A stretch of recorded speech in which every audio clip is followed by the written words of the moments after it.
Ceci est un livre audio autogénéré par Google. Collection Études africaines. Dirigé par Denis Prienne et son équipe. Forte de plus de 1000 titres publiés à ce jour, la collection Études africaines fait peau neuve. Elle présentera toujours les essais généraux qui ont fait son succès, mais se déclinera désormais également par séries thématiques, droit, économie, politique, sociologie, etc. Dernière parution. Galedi Nzey, la formation des professeurs du second degré au Gabon, 1971 à 2010, 2019. Olivier Fandjip, le temps dans le contentieux administratif. Essai d'analyse comparative des droits français et des États d'Afrique francophone, 2019. Olivier Fandjip, les mutations récentes de la justice administrative en Afrique francophone. Étude critique à partir du modèle camerounais, 2019. Placide Malungumper AKPANABI, l'éducation aux valeurs chez les Ding orientaux en rez-de-chaussée, de 1885 à nos jours, tome 1, 2 et 3, 2019. Jérôme Toungnzue, réalité du pouvoir au Gabon et fondement du blocage sociopolitique, 2019. NIAMKYKOFFI, Révolution et liberté 2019.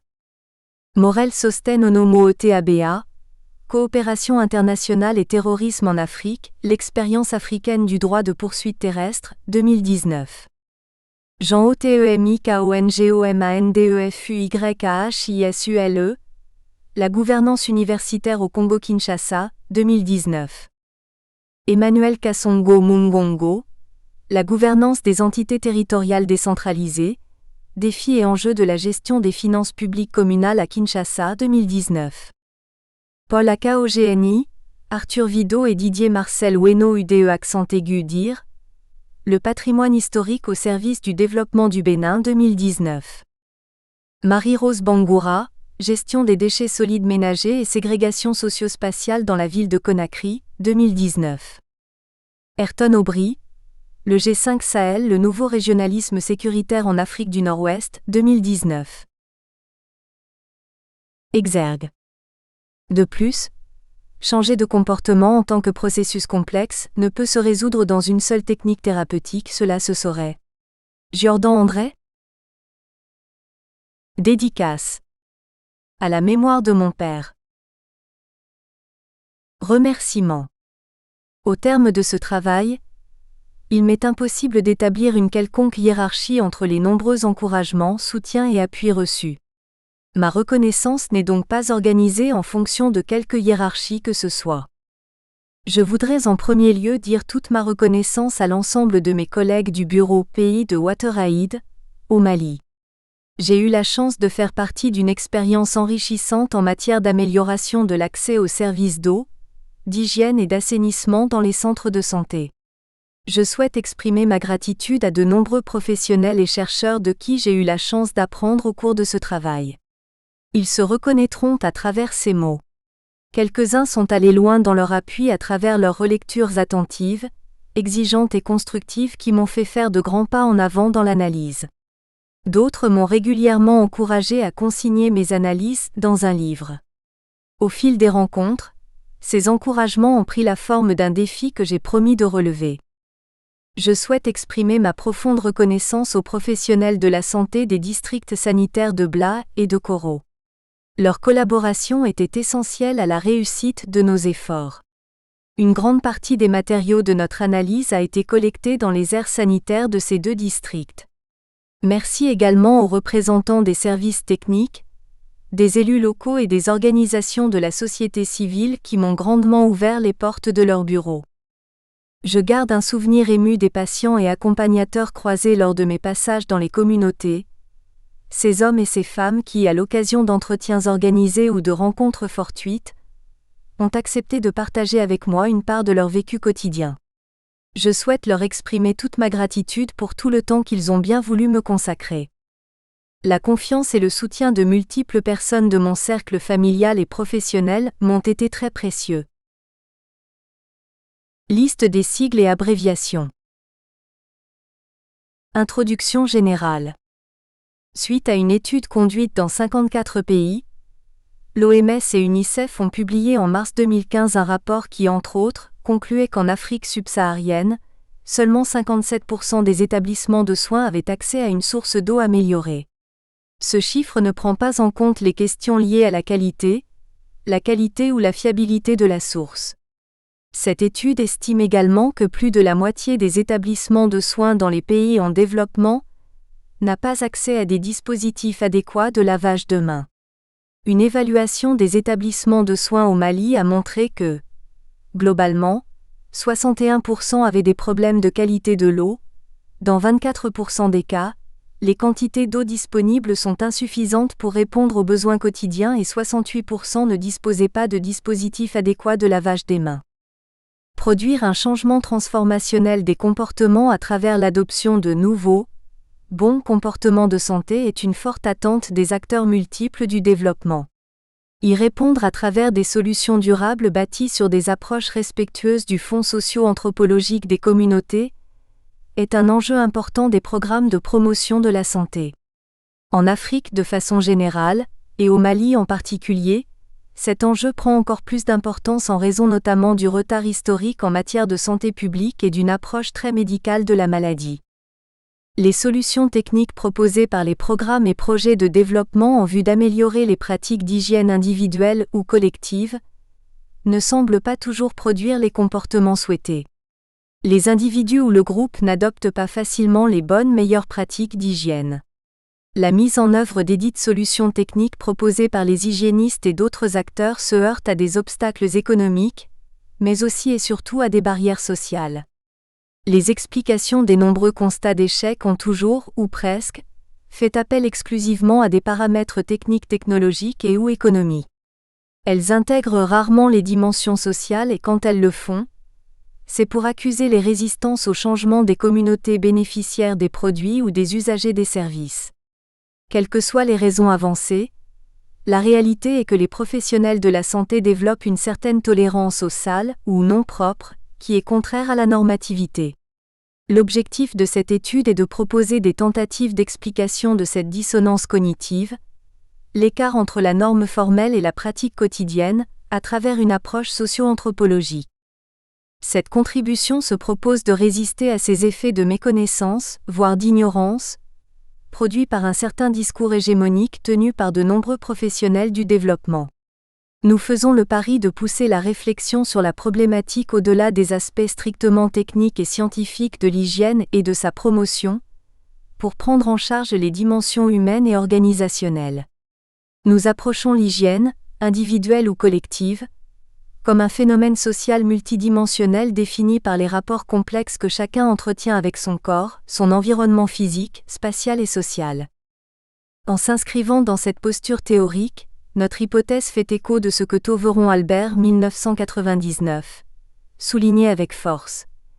Il est trop facile et surtout inefficace de parler des conduites irrationnelles en refusant de faire l'hypothèse qu'il s'agit plutôt d'attitudes qui renvoient à des rationalités différentes et mal connues, et donc aux façons de voir de chacun. Nous essayons de comprendre les différences de rationalité mobilisées dans le cadre de l'hygiène, en milieu des soins. En soulignant la pluralité des sens rattachés aux concepts, notions et pratiques, nous postulons qu'il est possible de promouvoir une nouvelle éducation à la santé attentive aux fonds culturels et respectueuse des modalités de changement social.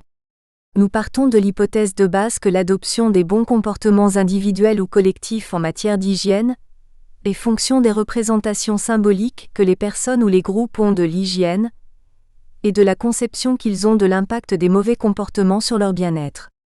Nous reconnaissons néanmoins que les explications en termes de représentation culturelle des pratiques et comportements d'hygiène ne pourraient suffire à rendre compte des nombreux échecs mentionnés plus haut. C'est en cela que cette recherche se veut une contribution. Il s'agissait d'abord de mettre en évidence la fausse dichotomie absolue entre les savoirs populaires et les pratiques des acteurs. En effet, l'arbitraire de la frontière entre les pratiques privées ou domestiques et les pratiques publiques qui ont comme référence une certaine formation technique ou professionnelle explique en grande partie les méconnaissances citées plus haut. Il s'agissait ensuite de déconstruire les évidences de la prétendue résistance au changement des communautés ou des personnes d'une communauté spécifique. En identifiant les intérêts, dynamique et enjeux qui structurent le jeu des acteurs en présence, il est possible de donner une explication socio-anthropologique plus ou moins rationnelle. Ce travail de déconstruction nous permettra de comprendre comment une personne dans une communauté donnée se comporte devant des normes et des pratiques qui peuvent même être conflictuelles, ou en tout cas très différentes de l'appréhension intuitive qu'elle en a. Nous restions néanmoins conscients du risque des explications univoques, en termes de relativisme culturel. Enfin, nous avons interrogé les prétentions à l'universel qui caractérisent les analyses des trajectoires du changement de comportement, et définissent en grande partie les approches et outils de communication pour le changement de comportement. Nous estimions que la prise en compte de la construction sociale de l'hygiène dans le choix des messages et méthodes est déterminante dans l'adoption des bonnes pratiques d'hygiène. Comme le montre le petit tracé historique que nous proposons, l'intérêt du lavage des mains dans la prévention de la transmission croisée des agents infectieux a existé il y a bien longtemps déjà. On a appris que le revêtement cutané préserve l'organisme des agressions extérieures agissant comme une barrière naturelle, mécanique et chimique, qui s'oppose à la pénétration des substances exogènes. On a aussi compris que l'épiderme est la seule partie qui puisse vivre exposée à l'air sans s'infecter spontanément, à condition que la couche cornée soit intacte. Mais on a également découvert la réalité du risque infectieux. Fort de ce constat, Pasteur demandait : au lieu de s'ingénier à tuer les microbes dans les plaies, ne serait-il pas plus raisonnable de ne pas en introduire ? Il ne fait aucun doute que la réponse à cette question est un oui retentissant et sans équivoque aucune. Les professionnels de la santé n'ont aucun doute là-dessus. Ils en sont même très conscients et ne ratent pas d'occasion pour le souligner. Le savoir théorique accumulé sur le sujet est impressionnant et dans nos discussions, nous nous rendrons vite compte de cette richesse. Néanmoins, dans nos observations, nous observions un écart important entre la connaissance intellectuelle de la norme officielle et les pratiques individuelles des acteurs du milieu de soins.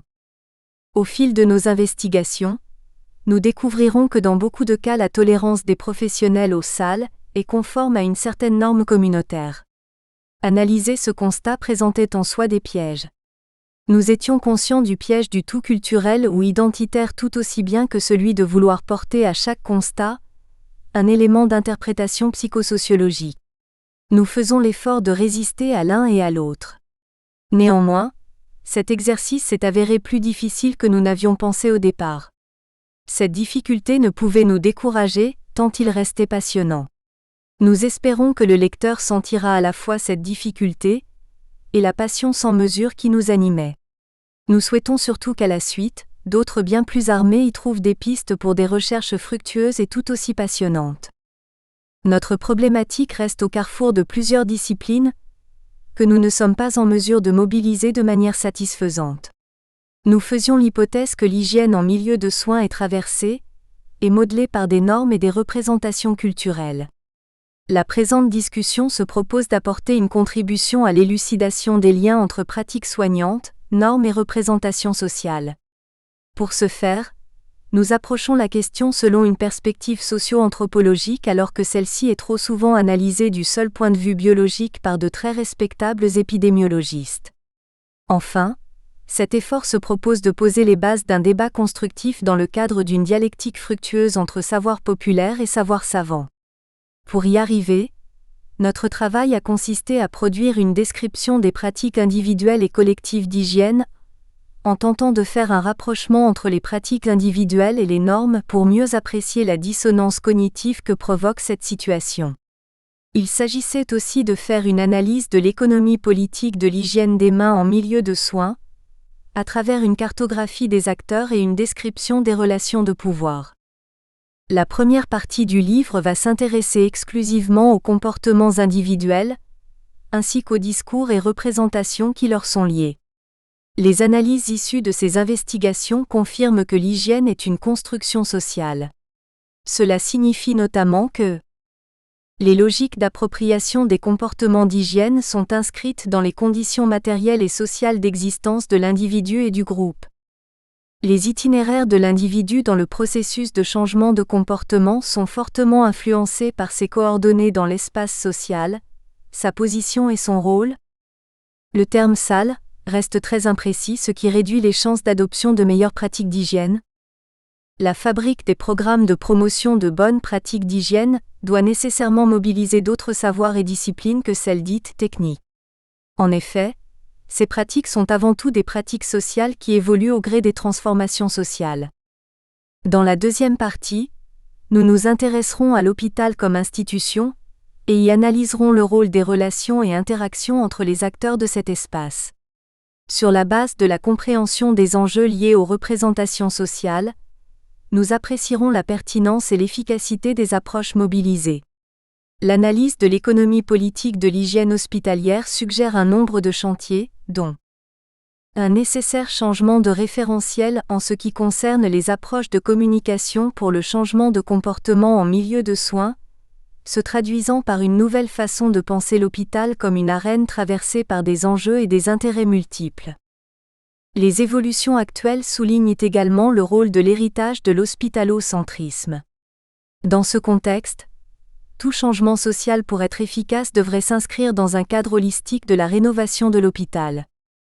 L'élaboration des messages et la conception des outils devraient intégrer un changement paradigmatique qui propose d'aller au-delà de la peur, pour mobiliser les attentes et les motivations.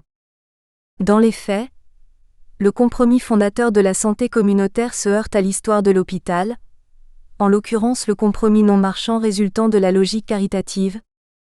Il est plus que jamais nécessaire de mieux comprendre les stratégies des acteurs de l'arène de l'hôpital et l'impact de la rente informationnelle dont certains disposent. Enfin, nous produisons à la suite une synthèse des analyses aux différents niveaux micro, méso et macro. Nous nous projetons dans le cadre de la réforme en cours au Mali, des réponses ou écarts éventuels face aux défis de l'amélioration de l'hygiène en milieu de soins. Nous initions un plaidoyer pour une réforme pour de vrai, qui va bien au-delà des discours incantatoires, et plus loin qu'un simple prolongement des vieilles recettes qui se sont montrées inefficaces. Nous terminons en soulignant des pistes de recherche que nous souhaitons fécondes pour d'autres à notre suite. Si ce modeste effort arrivait à susciter un tel intérêt et des investissements conséquents, nous aurions réussi notre pari. Première partie, l'hygiène des mains et le risque sanitaire, représentation, discours et pratique. It is not necessary to change. Survival is not mandatory. W. Edwards Deming. L'hygiène des mains, entre conviction, doute et frustration.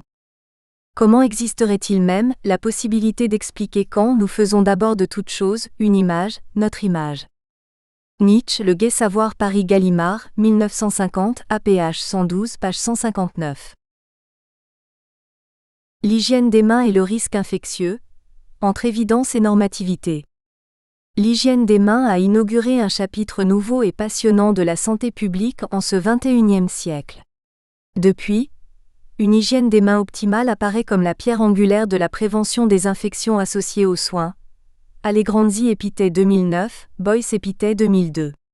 On a découvert que les mains sont à l'origine de la majorité des transmissions de nombreux micro-organismes. En effet, il va de soi que soigner implique d'effectuer des gestes de soins pouvant générer un risque infectieux pour le patient mais aussi pour le prestataire de soins. On identifie à la fois des infections endogènes et des infections exogènes. Les premières sont imputables largement à la flore microbienne du patient lui-même, alors que les dernières ont une autre source que le patient lui-même. La révolution biologique a permis de revisiter les relations soignant-soigné. Le postulat de base de l'interaction est que tout patient est un porteur potentiel d'agents infectieux connus ou inconnus. C'est pour protéger à la fois le prestataire de soins et le patient que les acteurs de l'hygiène en milieu de soins, notamment l'OMS, ont cherché à encadrer la relation à travers un ensemble de normes et précautions pouvant prévenir la transmission croisée de personne à personne. Ces précautions comprennent en l'occurrence l'hygiène des mains, le port de vêtements de protection, blouses, lunettes ou masques dans les cas d'éventuelles projections du sang ou de tout autre produit d'origine humaine, la gestion du matériel souillé, objets piquants, coupants, tranchants à usage unique et matériel réutilisable, l'entretien des surfaces souillées et la conduite à tenir en cas de contact avec le sang ou un produit biologique. Ces directives sont formalisées et partagées avec les professionnels de la santé. Durant les épisodes de grandes épidémies, Les autorités multiplient les actions de promotion pour encourager leur adoption, avec plus ou moins d'efficacité. Selon certains acteurs, la faible adoption des mesures d'hygiène pourrait s'expliquer par le fait que les habitudes d'hygiène, notamment celles de l'hygiène des mains, s'acquièrent dans l'enfance. La modification des vieilles habitudes peut s'avérer pénible et surtout coûteuse sur les plans social et psychologique.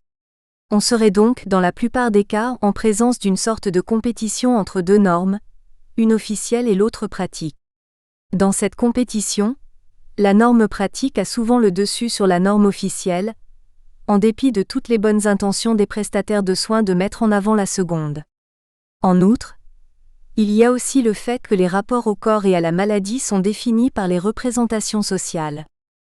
Entre 2014 et 2015, pendant plusieurs mois, l'Afrique de l'Ouest a été le berceau d'une épidémie de la fièvre à virus Ebola dont les impacts restent encore largement inconnus. Au total, ce sont 26 339 cas qui ont été recensés pour 10 895 décès à la date du 4 mai 2015, OMS 05-2015. Si le fléau a touché principalement 3 pays, Guinée, Libéria et Sierra Leone, le Mali a lui aussi été affecté. L'épidémie a démontré la fragilité du système de santé dans les pays et soulevé des inquiétudes quant à la capacité de réaction. Elle a également posé la problématique des connaissances, comportements, aptitudes et pratiques dans les établissements de soins. L'Organisation mondiale de la santé a traité Ebola comme une urgence de santé publique de portée internationale et appelé à une mobilisation mondiale pour contenir l'épidémie.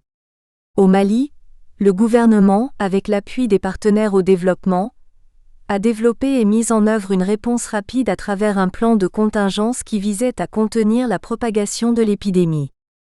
Au Mali, du fait même que l'épidémie est entrée à travers un établissement de soins, les acteurs étatiques et non étatiques ont pris vite conscience de l'importance d'intervenir dans les établissements de soins.